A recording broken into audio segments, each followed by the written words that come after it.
Welcome to Down the Garden Path podcast. I'm your host, Joanne Shaw, and I'm kicking off this new season of Down the Garden Path podcast by releasing some new episodes of vintage radio shows from my past.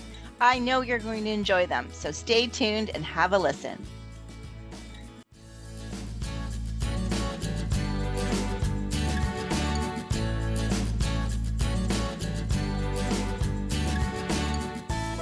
So that makes me very excited to introduce you to my guest this evening. Her name is Evelyn Hadden, and she's a national speaker and award-winning author of 4 garden books, including Beautiful No-Mow Yards, 2012, and Hellstrip Gardening, which I have this gorgeous book sitting in front of me right now, from 2014. Evelyn shares strategies to help people create and maintain comfortable, functional, nature-friendly landscapes with less or no lawn. She also founded the informational website lesslawn.com and is a founding member of the National Lawn Reform Coalition, as well as a partner at the lauded and provocative team blog Garden Rant. When she isn't gardening or writing about it, she devotes time to singing and songwriting, and she joins us live right now. Welcome, Evelyn. Well, thank you, Joanne. Thanks for having me. You're welcome. So I have to give you a bit of background. I don't know if you're familiar with the Garden Blogger Fling that happens. I think yes. I've been to one of them. Oh, excellent. Well, it was so fun. Yes, it was. I've been to 2. And I went to the one so last year it was actually here in Toronto. So how could I miss that? That was the first one. And this year I went to Minnesota. And so we were on, I think it was one of the first houses or first gardens to look at. And, it was a lovely little backyard garden. There was a lot of us to try and fit into this lovely little backyard garden. But the front of the garden, it was actually a studio. So it was kind of in a commercial space in this little downtown area. Well, all of us gardeners we were very impressed with the gardens that were between the sidewalk and the street all along this little street.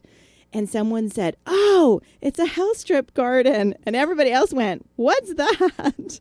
And so we all discussed you. So I don't know if, in July your ears were ringing, but we were all talking about, the person, and I can't remember who it was that was raving about your book. And we were all raving about this garden and how tough these plants were and how they weren't on the tour. So these people didn't prep them for us.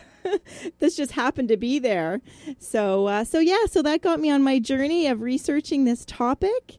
And I'm very excited to have you joining us tonight because I think a lot of people, getting rid of our grass, especially at this drought that we've had in Ontario this past summer, people are looking at other options. So. Oh, that's a wonderful story, and I'm so pleased that you guys talked about Hellstrips, and I think they are kind of new for a lot of people, but the Minneapolis area where I used to live when I was writing this book, I was actually living in the Minneapolis area, and they have a high concentration of Hellstrip gardens compared to many spots in the country. Oh, wow, that's a neat coincidence. So what is, so let's go, so I kind of know the basic, but what's your description of Hellstrip gardening? Well, my broad way of defining a Hellstrip garden would be any kind of fragment of land that's cut off from the rest of your yard by a road or by a sidewalk or even by a fence or the wall of a building. So I think all of these fragments share common characteristics and challenges, even if they aren't in the front of your yard. They might be in the back alongside the alley, or they might be beside your driveway, or they might be under the eaves in a spot next to your garage or whatever. But they all are tough little spaces, and they're another common thread is they're not really large enough or situated in good enough sites to have a lawn easily, right, or to use a lawn. Yeah, or for a grass to grow. So I know I have one, I think we would classify it as that, in that I have a corner house, so, and it's all, the driveway's on one side of the corner, the front door's on the other, and I have a large island bed, in that kind of corner that, goes with the curve of the road. But from that bed to the curb, where the snow and the salt and all that stuff happens all winter, that I've got about a 3-foot strip and then all summer gets burnt to a crisp. Yes. So to me, I look at that. Tough. Yeah. So to me, I look at that, and I've been really struggling with what to do, and so I'm really, again, another reason to be excited. So yeah, I think there's a lot of areas that take a lot of abuse, winter and summer. Yeah, they kind of are at the more extreme ends. They're drier, or they're hotter, or they're wetter, or they're, something about them is more extreme than maybe the rest of your yard. Maybe they're more compacted, so they're tougher. Yeah, I think all of the above. Yeah. So what attracted you to this type of gardening? Well, actually, Timber Press came to me with the idea for this book about Hellstrip Gardens.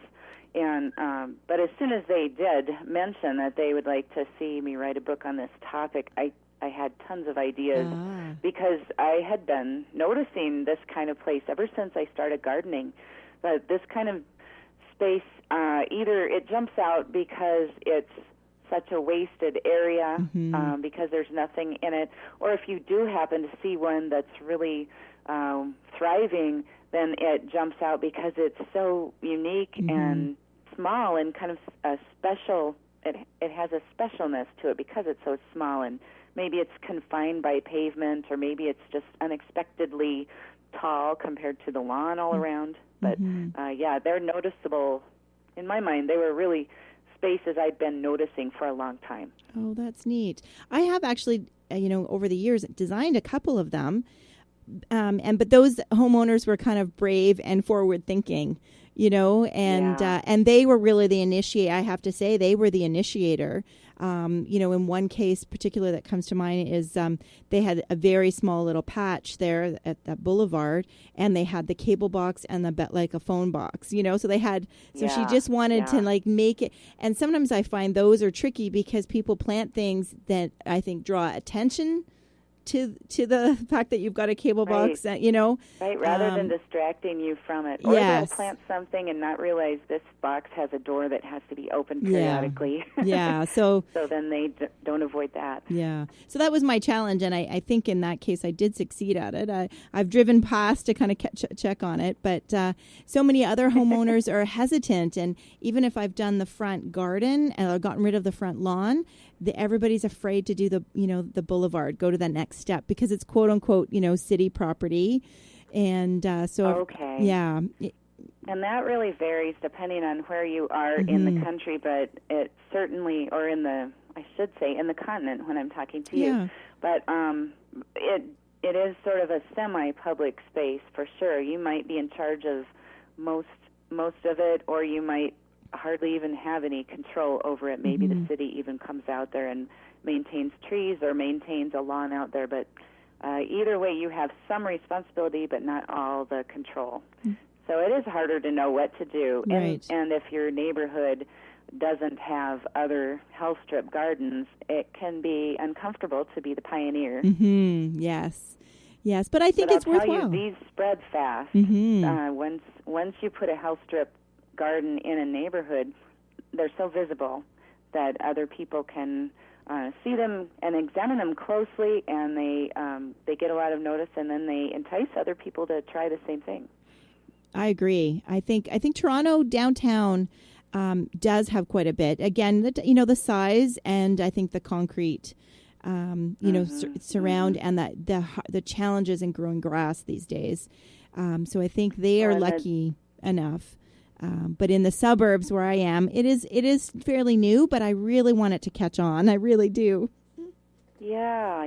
Well, those suburbs have other challenges. Runoff is often a tough thing for suburbs, or maybe you have large trees and you have a hard time figuring out what to plant underneath those, or you have lots of lawn but very little privacy, and so you maybe want a screen or something. So there are other things that would prompt you to want some kind of a garden out along the street, maybe.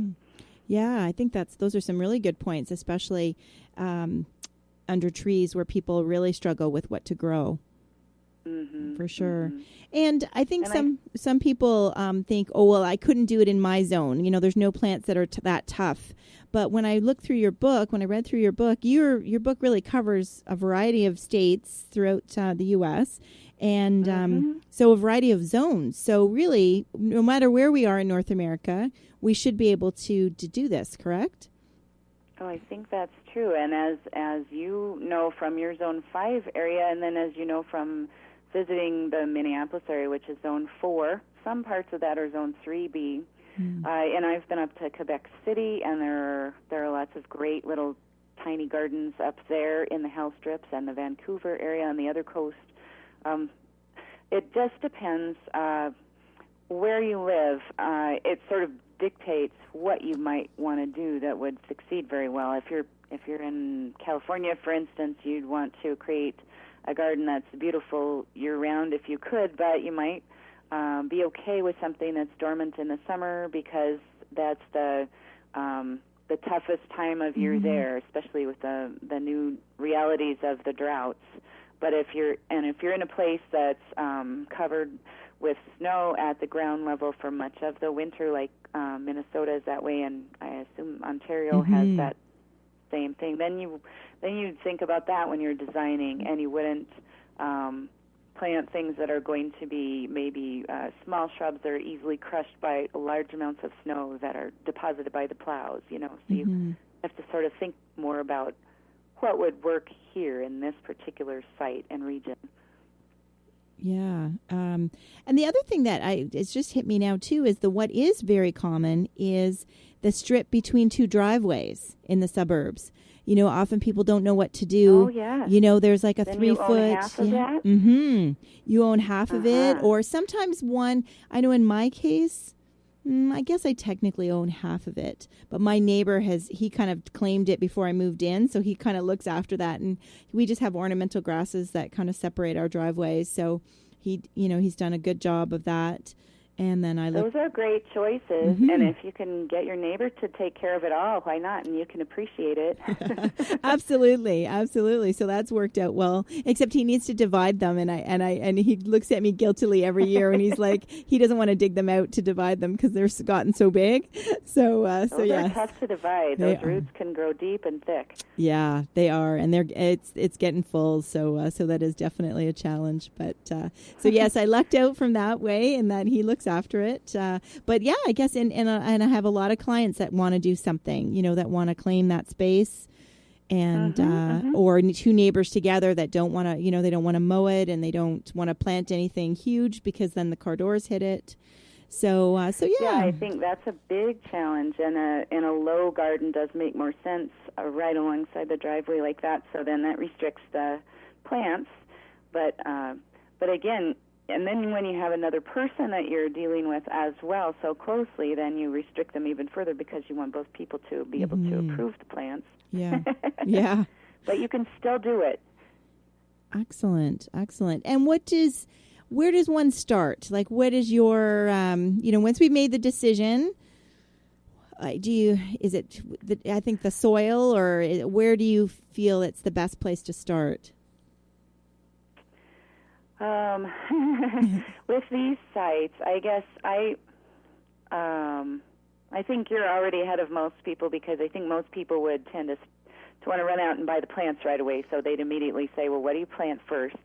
And you're asking a different question, so that shows that you understand there are all these challenges. In fact, 8 chapters of the Hellstrip Gardening book were devoted, I think you might have maybe you noticed, yes, that 8 of them were devoted to challenges. Yeah. So I think if you wanted to find a good way to assess your site, get an overview of really what are the challenges here in this particular location, and pay attention to the soil and whether it's compacted. It's also probably contaminated.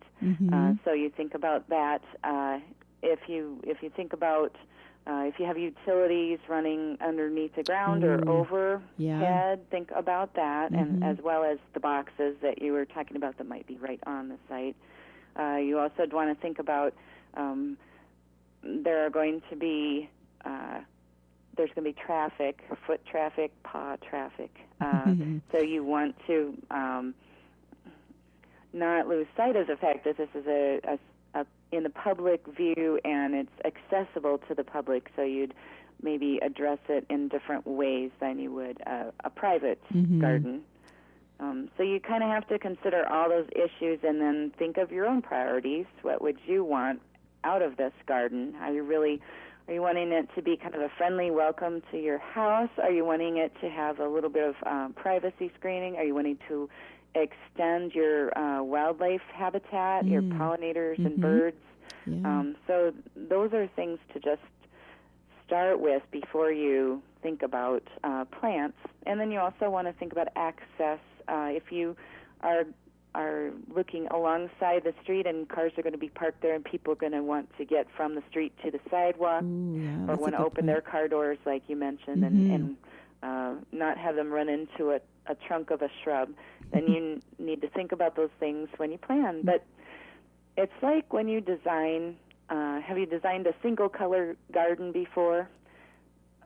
It sort of restricts your... Yes, yeah, I've tried to do like an all-white garden or something, you know. Yeah, but, so what it does is, or it's the same as if you write poetry. It gives you a structure within which you have to be creative, but it can be easier in some ways because you're cutting out some of the many possibilities and you're narrowing it down. And so then you're choosing from the ones that are left. So in a way, it makes it easier to make decisions about what will work here and what won't, and that might be helpful in a way if you're the kind of person who gets overwhelmed easily. Yeah, no, that's a great point, that it restricts you so you don't, because there are so many choices that it can overwhelm people. And I know it's fun that you mentioned that about me not going right to the plants, because I guess my little motto with my business has always been great landscape start with a plan, right? And I just don't understand because anybody who would like do a kitchen renovation would never get a sledgehammer out and say, this weekend we're going to start on the kitchen and sledgehammer their cupboards. But on the other hand, without having a plan, they would absolutely have a plan first. But in the garden and outside, it's completely different. They're like, they just get out the shovel, right? And they start digging. It's so much play. It's so fun. Yeah. I mean, it's hard to keep ourselves restrained enough that we can plan when we're just wanting to be out there. I understand that. Yeah. But it will lead to a lot more fulfillment later and a lot less frustration. Planting the wrong thing is easier in a house strip. Planting a design without having good preparation is easier, and so then it's easier to fail. Yeah.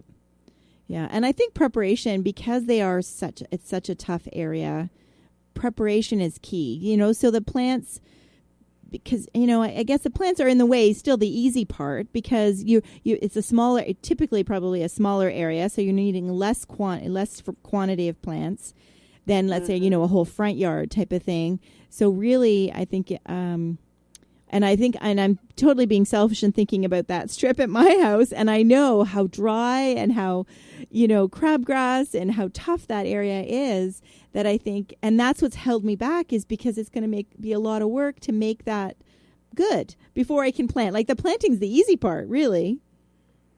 Well, there's a slippery slope there. Oh, is there? Okay. If you think about, yes, because if you think about many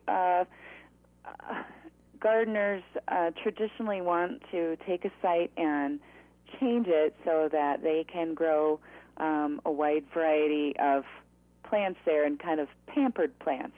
The plants that you'd get at a garden center, the plants that are really a little bit more unusual and unique, and for plant lovers, those are the things that they're growing the garden for. But out in a house strip, it's a little bit different, and you wouldn't necessarily want to spend a lot of money and time, renovating the soil, doing things like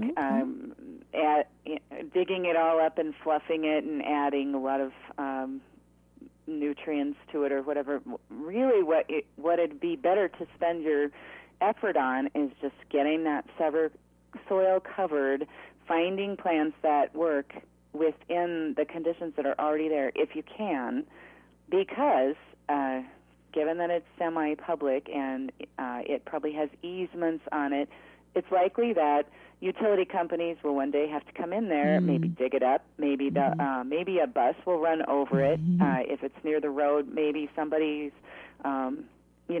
tree will fall on it, maybe the car will crash into, I don't know. There's so many things. A horde of school children will trample it. You have all these things that are going to threaten anything out there. So I'd say the preparation is also the mindset. Change the mindset to be this out here is not a place for rare, unusual, or pampered plants or decorations. Really, really beautiful, expensive garden art or anything like that. It's a place for tough stuff that's going to maybe repair itself if it gets trampled, that can really deal with compacted soil, so you don't have to be going out there later after the bulldozers have come, or the snow plows, and revamping that site yet again so those plants can live there. Okay. So, wow. So that's great. You've given me permission to not have to go through all that work of making. That. Yeah. Yeah. Wow. Yeah. You don't. And I mean, you can do a little bit of it, but it shouldn't be something that you spend a lot of resources on. Okay. Because of its nature. Right. So the one that kind of stood out to me in the book is the cardboard method, and also newspaper method that you mentioned. I think the website mentioned the newspaper, and then the book, I believe, mentioned the cardboard. So can you? I mean, I'm nervous to do that, but can you describe that for? I don't know. I don't know. I don't know why I am. I think. Okay. So why don't you describe that for us? Okay. Well, I can see where if you haven't done it before, you might think maybe there's a right way and a wrong way. Yes. But really, it's a little more fluid than that. I mean, I think it's all about killing the lawn while building the soil, and that's what I love about that method is you're putting down materials that are not only going to smother the lawn, but they are also going to biodegrade and add soil, new, fresh topsoil, as they biodegrade. And then that lawn that they're going to kill is also going to add fresh topsoil. And that's the key in my mind is that you're basically creating topsoil and you're doing it more cheaply and easily than if you had to haul in a bunch of topsoil. And it's very valuable, as gardeners know. Topsoil is really valuable. Yeah. So that's what you're doing with that method. You can pile on, depends on your site, and many of my answers start with it depends because everybody's site and region are different, right? Yeah. So you can start with cardboard, or you can start with several layers of newspaper, and I would think about making the newspaper layers as thick as a piece of cardboard in your mind. Okay.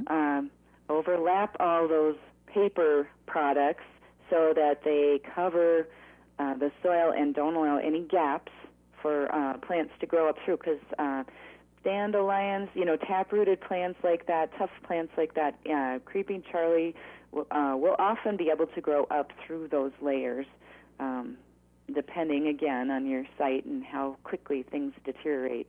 Then on top of the newspapers or cardboard, you would put probably a layer of wood chips would be the best out on, depending, again, how much wind your site is subject to. Those will hold it down a little more firmly. Okay. But you could also maybe use leaves if you put a low fence around them and keep them in place or wet them down or whatever. Okay.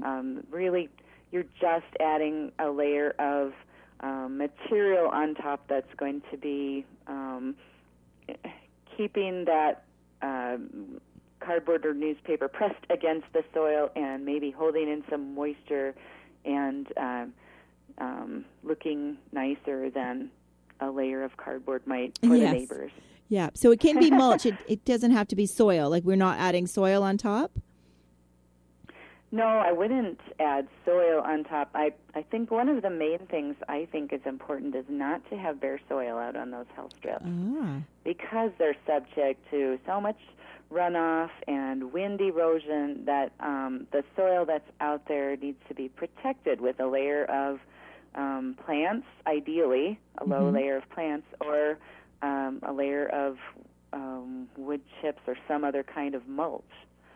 So I guess if you wanted to put down your layer of cardboard and then your layer of soil and then sow seeds right away of some kind of a cover crop, you could do that. Okay. And that might work really well. And then once the roots of the cover crop get down far enough to want to penetrate into what used to be the top of the soil, hopefully your cardboard will be biodegrading by then, and the roots can just go down through it. Mm-hmm. Okay. Now, would you need to keep the cardboard wet, like keep that mulch and cardboard wet? Well, I think when you first put your cardboard or mulch down, start by cutting the grass really low, and then watering really well, and then you've kind of prepared that soil, right? And it's going to biodegrade quicker because it's got some moisture. So then you put your layer of paper, and then you put your layer of mulch. And if you put your mulch down or your soil down right on top of your paper, then that'll hold it down. But if it's kind of a windy day, you might need to wet your paper as you put it down to keep it down. But that's mainly the only reason. Yeah. Okay. And then if you sow seeds on top, of course, you'll want to keep them watered. But otherwise, it's almost better to not water the top. If you've got a nice layer of mulch there and you're just waiting for everything to biodegrade, then, seeds are going to be blowing around in the wind all the time, and watering that top is just going to start them germinating. So keep it dry up there so that they don't take root. Yeah. No, that's a good point too. Yeah, you don't want to start a garden of weeds, right, on top of your garden. A whole new problem. Yeah, exactly. But Joanne, I've also seen people use black plastic, and I know that many people don't like that. But if you are more pressed for time, you can even see it now when you're walking through Minneapolis or here in Boise. People will have a strip of thick black plastic held down with rock or brick or something in a neat way, and they'll just leave it there and let it prepare the site for them. So that's another way to do it, and it is a quicker way. Right. With the cardboard and the mulch, you may be looking at you might want to do it in the fall and wait over the winter and then plant that site again in the spring. Okay. Give it time to decompose. Yeah. And I think for all of us here in the GTA, and that's a perfect thing to do. Like, this is a good time of year, right? The weather's still okay for us to do it. And then that we let it just sit all winter. And then in the spring, so things would start to be, the cardboard would be decomposed by then. So then planting in that mulch in the spring, that sounds about right? That would be a good plan. And the one caveat there would be, if you are doing this underneath mature trees, you'll want to make sure that they get their water. So you would definitely want to water before you smother, and you may even want to do a quarter to a half of the root zone at a time and leave the rest of it uncovered so that tree can get its regular moisture. Okay. Yeah. So the alternative would be to water underneath, pull up the cardboard periodically and just have a hose soak the ground underneath there periodically if you need to, depending again on how big your tree is and whether you're in a drought and all that. Yeah, for sure. And that brings a good point that I'll continue to emphasize on the show, as the importance to give trees a good watering foundation before they head into winter. Particularly those conifers. Yes. Yeah. How has your weather been? Have you had the tough drought that we've had here in I'm living in a summer dry climate, so I am just discovering. I've only been here a few years, but I'm just discovering what that means and pondering it. So it's hard to define what drought would be. We don't normally get rain during the summer, and we haven't had rain since July. Okay. So it's not too different. But on the other hand, the groundwater is definitely receding. People are using more water on lawns and things like that here in basically what's the high desert. So I feel like the water is becoming less available in that way. Right. And what about temperatures? Like, what are your average summer day temperatures this past summer? We have it's a dry heat, as they say here, but it does get up in the 90s and hundreds, and we have had more stretches in the hundreds than I remember when I was growing up here 30 years ago. We didn't have so many, but yeah, it's definitely been a hot summer. Oh, okay. Yeah, so then it's been like us too. So you've gone home, have you? By going back from... I have moved back home. Oh, yeah. Wonderful. And now you're gardening. So have you enjoyed going from, to a different climate to garden in? It's one thing to move there. Fun. Yeah. I'm discovering new plants, that I could not grow in Minnesota. I've been ordering from High Country Gardens catalog, which I received for years in Minnesota, but would just have to drool over because I could never find a spot that was dry enough for any of those plants. Now I'm filling my garden with them. Oh, wonderful. And I have 2 more months of gardening every year, two to three more, because the winters are so much shorter. Yeah. So that's exciting. That's going to be exciting as well. And exhausting. Yes. We'll see how long I last. No. So we do have one question from Teresa. She's wondering where she could get your books. She's from Ohio. Teresa, you can go to the Timber Press website and buy it from the press, or you can go to Amazon and get it there. It's pretty widely available in bookstores. Excellent. Good. Yeah, I just thanks for asking. Yeah, thank you, Teresa, for your question. I'm looking forward to the beautiful no-mow yards, because I think, I am seeing the change with a lot of clients that, especially with the drought. I mean, it sounds like the weather you're describing is kind of typical for your area, Idaho and Boise. But for here, we normally wouldn't, we have pretty much had a drought since May. And we've had for us it's really been unusual. It has been hot and dry. We've had some rainy rainstorms, like harsh rainstorms, where because it's been so dry, though, the rain has come really quick and really hard, and then it's just completely run off, right? It really hasn't made an impact in the gardens. So people have been... That creates so many more challenges. For sure. And because now you have, you can't just turn to the plants that are drought tolerant. You've got to be careful to choose plants that would be okay if you got your regular weather, or they'd be okay if you got the drought. Yeah. How do you choose plants that survive both? You have to turn more to generalists instead of specialists, and sort of narrows your choices.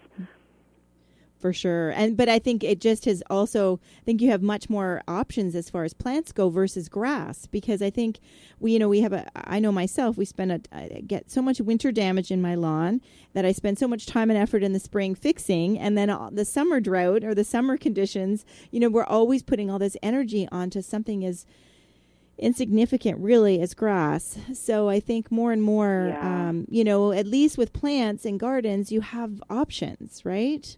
Oh, yeah, you are so preaching to the choir here. This less lawn thing has, had me obsessed since I first started gardening. And to me, less lawn means more life. That is the root of it all. And the thought that, with converting a lawn to some other kind of garden, you can get, not only more color if you're into that, but more texture. You can get aromas. You can get, you get the vertical layering of the plants, so you can pack way more in there if you're plant obsessed, and then you get the wildlife, which is one of the main reasons that I garden, and then not only that, but you have a landscape that changes through the year, so it might be different in different seasons, which is so much more interesting. And as if all that weren't enough, then you have the whole idea that a landscape that's not a lawn can evolve over the years and can grow more mature and more complex. And I really think that's when we bond with the landscape. It's when it becomes more complex, and when we tie ourselves to its changes and we note its different seasonalities, and we really can get into it. The lawn, I don't know of many people who are really they might admire their lawn and how green it is, and they might use it once in a while. But I don't know of any that have the same love for it that people have for other kinds of landscapes. No, I think that's true. I think it's a sense of accomplishment. Like, I think it's, like having a clean, the people that are out there washing their car and then mowing their green grass, it's just that sense of accomplishment. Yeah. But yet you go, they would spend a few minutes admiring it and then they go back in the house kind of thing. So, Yeah. But the people who have the other kinds of landscapes, boy, this is one thing to me, is it changes your whole lifestyle. It changes the way you can live in your place that you're living in. It changes the views from all your windows. It changes the comfort you feel when you're spending time outdoors, and it changes the things that you can do out there. Like I can wander through my garden, and one of my favorite things to do is graze. I pick things and I eat them, And another favorite thing is watching the bugs, and the hummingbirds here are great. So just seeing what else is out there living and watching it is fascinating. Yeah.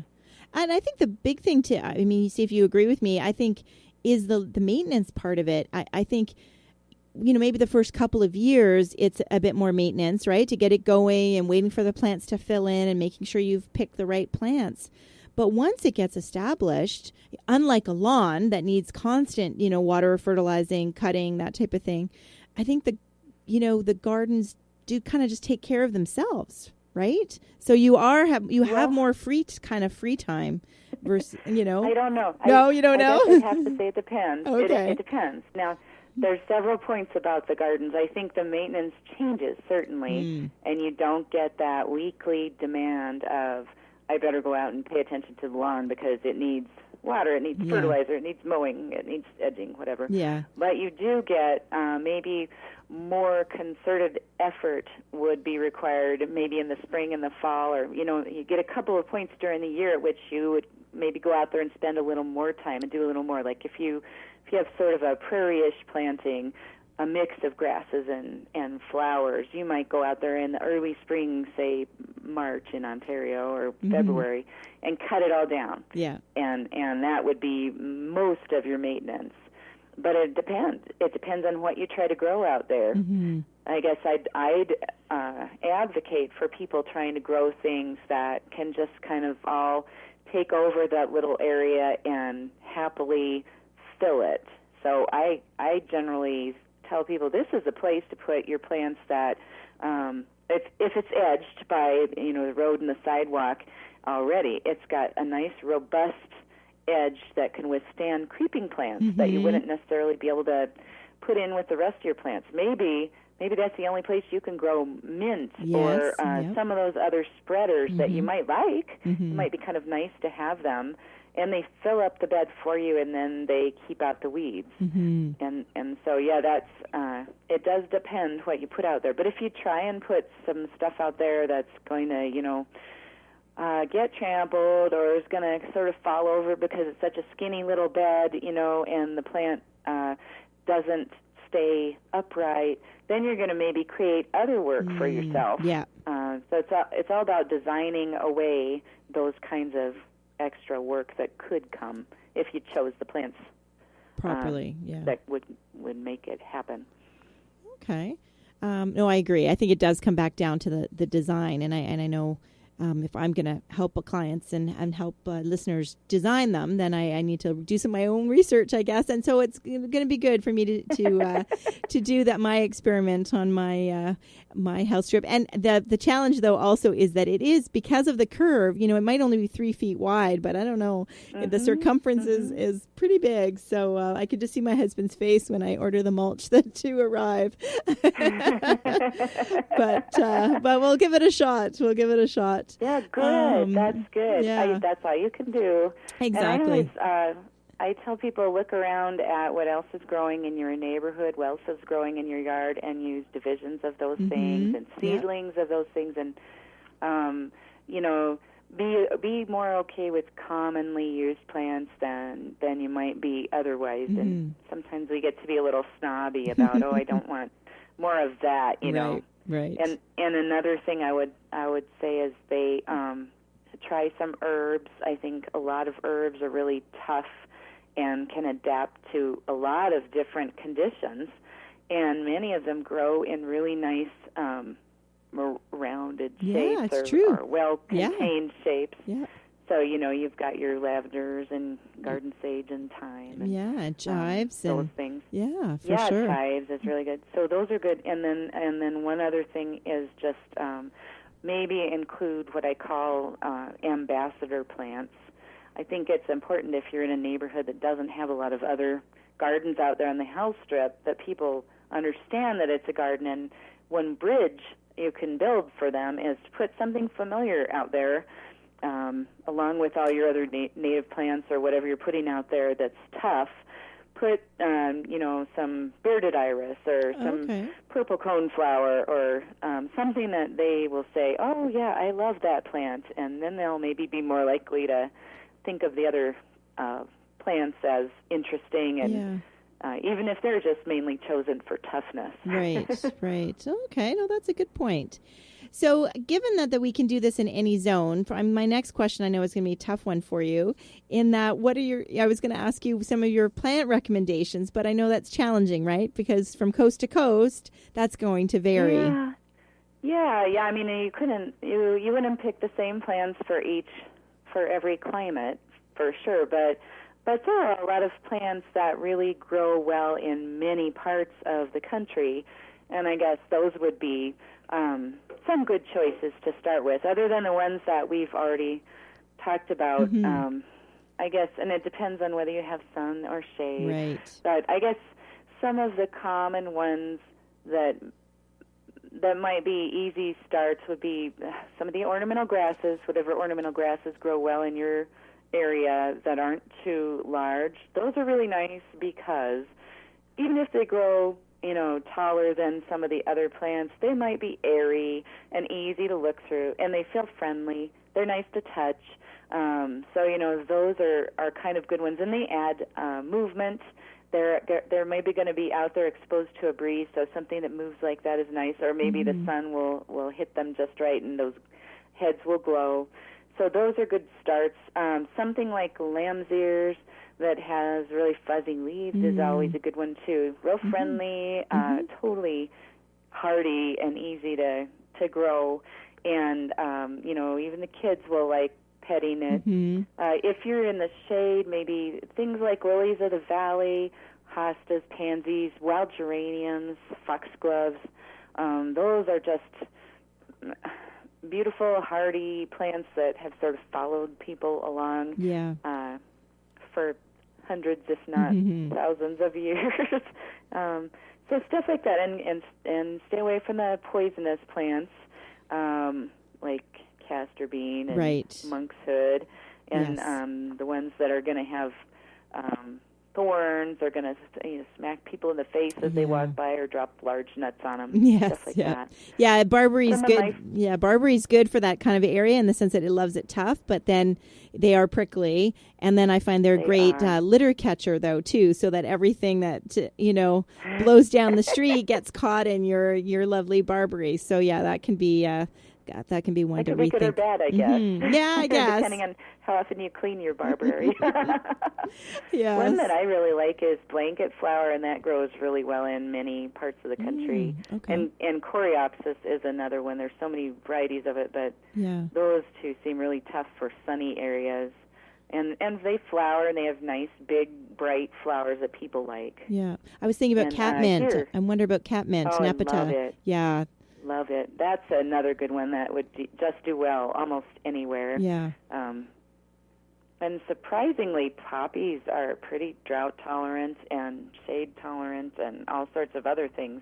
And I've seen a lot of hellstrips that have poppies, both the kind that sort of the somniferum ones that grow straight up and get kind of tall, and then you would maybe pull them out after they self-sow, and the ornamental ones that are the oriental ones that are lower and have the big red flowers. Yeah. So I've seen a lot of those, and they do really well on those places. They're very tap-rooted too. The oriental ones. Yeah, I know. I have a clump. Yeah. Why. You can't divide those or relocate those because they're so tap-rooted. So they would really... But then they stay more drought tolerant because of that. Yeah, so, yeah, for sure. So they would really be a lower maintenance plant. Wow, our time is flying. And another one that I'm growing now is white gaura. That's a really nice one. I don't know if you guys grow that there. Here more as an annual, unfortunately. It doesn't seem to make... They sometimes do sell it as a perennial, but it doesn't often. From my years of working at the nursery, it doesn't often make it through the winter, unfortunately. But and it doesn't self-sow probably either then. No, it doesn't. So. And the blue flax now is another one that I grew in Minnesota that it would endure the winters and it would self-sow a little bit. Oh, okay. Stay pretty low, but it's got a nice flower that can re-bloom in the fall when it gets cooler, which is, it's awful nice to think about stuff, trying to create a garden that is interesting in many seasons, even in a small space like that. Maybe especially in a small space like that. Yeah, absolutely. So what are some of the common, I can't believe time's flying fast here, common mistakes? Have you seen people try this, or is there some words of advice or some... Yeah, I'd say one of the biggest mistakes people make is it's probably many of the mistakes people make, meaning that they create a garden that then requires more work or doesn't make them happy. Is it they treat that garden like the rest of their garden when it's really not. It's a different kind of site, and it has different considerations. So I'd say if you can pay attention to things like, do people need to walk across this? Do people need to open their car doors? Do the utility companies need to get in here every once in a while? Are things going to hang over the sidewalk and impede people's progress, etc.? Are dogs going to be able to trample this easily? If you can pay attention to that and sort of work around all those things and keep them in mind, you're less likely to make most of the mistakes that would lead to being unhappy with your garden.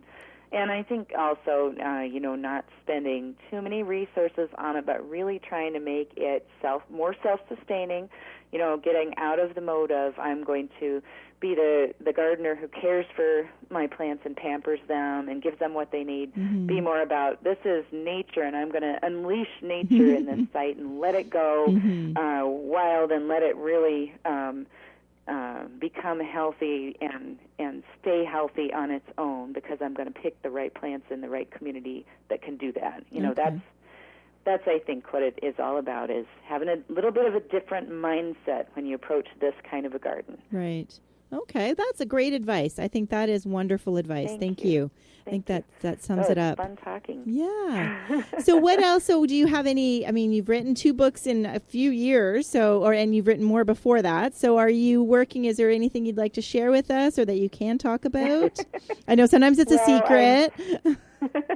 Well, I'm mostly, what I'm doing now is I'm really throwing a lot of energy into creating my new garden. I am writing, but I'm writing just every month I'm posting at Garden Rant, which is that teen blog that's out there with several different voices, and I'm one of them. Excellent. So that is mainly what I'm doing as far as the gardening writing goes, and then I'm pouring some more energy into songwriting at this point. Oh, neat. So I've but I still have, I'm still thinking and have many ideas for writing in the future, but nothing to share right now. Oh, that's okay. That's as okay. As far as gardening goes. Yeah, no, I do highly recommend. The book is, I think you've done a wonderful job at it being a beautiful book. The pictures are beautiful. The layout is beautiful, but also it's very instructional. I really like that. I'm glad. I'm kind of a geeky that way, so I'm not sure if everybody, but I think you've really accomplished that. And I love your create a paradise between the sidewalk and the curb. So I think well, thank you. That was great. I think I do really appeal to thoughtful gardeners. If you want something that just says here's how you do it, and don't bother to try to ask any questions or consider all different ways, then I'm probably not the writer for you. But if you want to learn about all the potential pitfalls and all these different aspects to consider, and not have somebody necessarily tell you what to do. Then I'm more of that approach. Yeah, and I think it's good. I think it's going to be good for me because it's been something I've been wanting to do, and I've been a bit chicken. I mean, it's, cut myself some slack in the sense that because I do what I do for a living, time in my own garden is a little bit challenging, right? So, because and that's why I'm thinking, okay, if I did it this fall when I'm not as busy, and then if it's not ready to plant first thing in the spring, that's okay because that's when I'm busy. And if it, it would be okay until I got to it, later spring or beginning of summer type of thing. So that's, kind of giving me hope. Experiment. Yeah. And it's a place where you can just learn, and then of course that's what you'll need to do in order to make the gardens for your clients. I know you have all different considerations about that, and you'll want to understand what succeeds before you maybe put theirs in, not experiment as much. But in your own property, for sure, you can play and just see what grows and what doesn't, and all that. No, I'm looking forward to that because I think that I often try, when they come out with a new hydrangea or a new plant, I tend to kind of tuck one or two in my garden just see, is it true, and is it, is it as good as they say? And then before I use them in my designs, So that would be a really great test of any plant, I think, is putting it in a Hellstrip. Absolutely. Well, if it succeeds there, it'll succeed anywhere. Yeah. No, I think it's a great alternative. And I think the more we talk about Hellstrips and the more we make people, and even the less lawn, doing the no mow and really promoting that. I found the website very practical. I was clicking on all the little different terms, and it's very instructional. So I definitely, I think that, I hope that's going well. Is that, how are you finding the reception?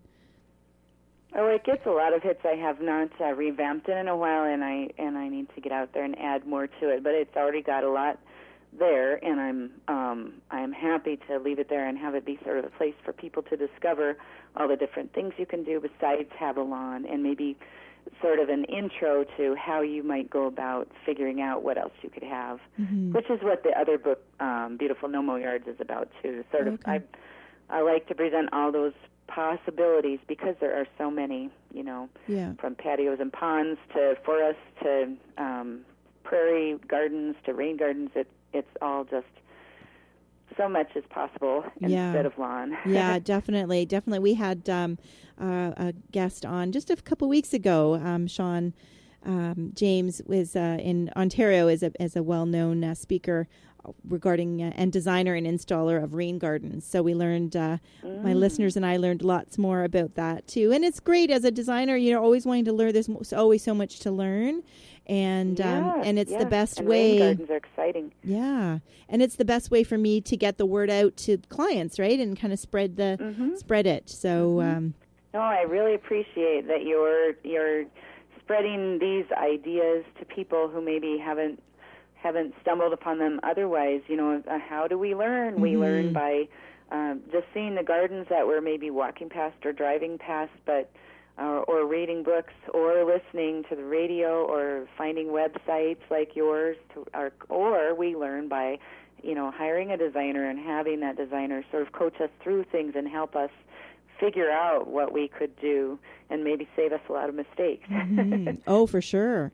Yeah, it really is the low maintenance is the right plant in the right spot, really, because if it's happy there.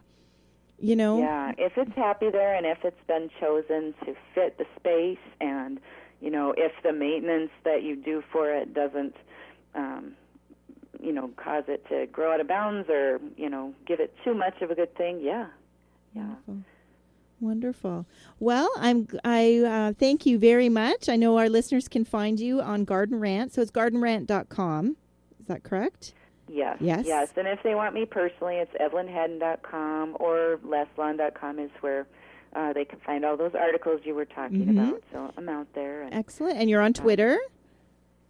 Twitter, I'm not very good at it. That's okay. I'm just a newbie bird or whatever they call it. A baby bird, maybe. Are you a baby bird? Baby bird. There you go. There you go. Yeah, but that's okay. We can still find you. And if people have further questions and stuff, you're at leslawn.com. Less Lawn, right? At Less Lawn, I think is your tag. Evelyn at lesslawn.com. Excellent, That's right. excellent. That's right. Well, thank you very much for joining me tonight, and I learned a lot, and I've been taking notes, and I'm going to continue to cherish your book, and I'll keep you posted on how I do with my Hellstrip.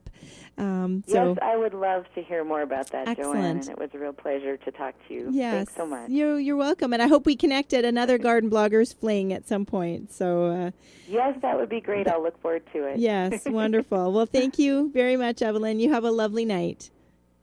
You too, and happy gardening. Thank you. Bye-bye. Bye. Well, there you have it, everyone. I hope you enjoyed and learned a lot about that tough area of your yard. And you know, that boulevard is kind of tough, right? It is tough. And a lot of people, they don't know if they should do anything with it. That's the problem all the time, because you always hear the argument, well, we don't own that. Yes. That's the cities, yeah, you know. for sure. Yeah. Yeah, and I think, you know, it's so rare. I mean, it does happen that the city has to, you know, dig it up and do something there. But I think that's so rare. It is rare. Compared to the amount of money you're putting on water and fertilizer and stuff. So I agree. So, I think it's, I think that term is kind of a fun term. And I know the gardens we did see in Minneapolis were gorgeous. And like I said, they weren't babied at all. So let nature I think, take its course. Yeah, for sure. So I hope that gives some of you hope for something that you can do with a challenging area of your garden.